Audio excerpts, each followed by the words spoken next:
Steve White joining you on the Rural Radio Network, visiting with Claire Woeppel from the Chambers FFA chapter. And Claire, you're also, for the last 6 months or so, worn the Nebraska Association on your jacket. But if all things go as planned, you'll have something different on your jacket by the end of the week. Is that sunk in that that's a possibility?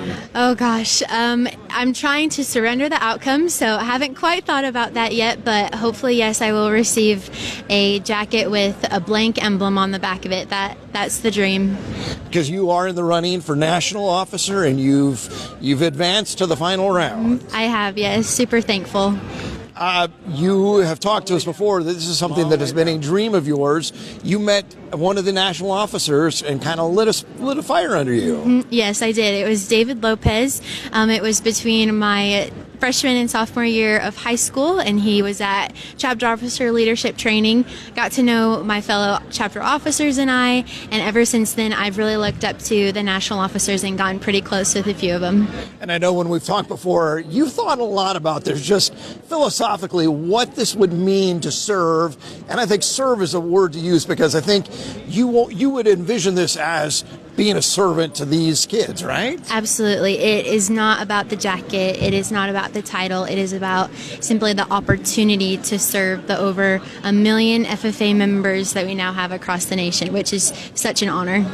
And now, having been here for a couple of days, you've done a lot of that stuff. Do you have a little chance to breathe and just be a kid here at all? Not necessarily a kid, but I have a chance to just be an FFA member. Be a member, I should say. Yeah. Yes, we all wear the same blue corduroy jacket. It might have different words on it, but it's still the jacket, and it's one big family reunion, and it's so good to see members. I ran into some West Hole FFA members as I was leaving my hotel, and it's just so good to finally have members here.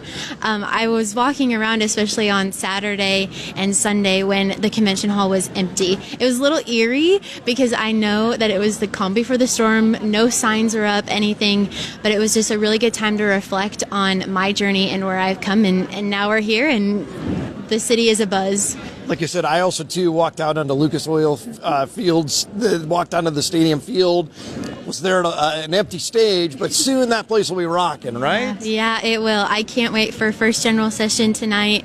It is going to be epic. And I think bottom line, it's encouraging to be here because we're around a whole bunch of youth who share some common vision, a common passion, and they want to move this industry forward. Yes, they are the future leaders of the world in agriculture and beyond. FFA for All, we are welcoming every student with every future career choice, but it's important to remember our roots in agriculture, and we're so thankful to represent that industry. Well, Claire, good luck the rest of the way. Thank you so much, Steve. Thanks for having me. Thank you. That is Claire Woeppel from the Chambers FFA chapter, as she is in the running for state officer. I'm Steve White. Coverage on KRVN brought to you by Platinum Egg.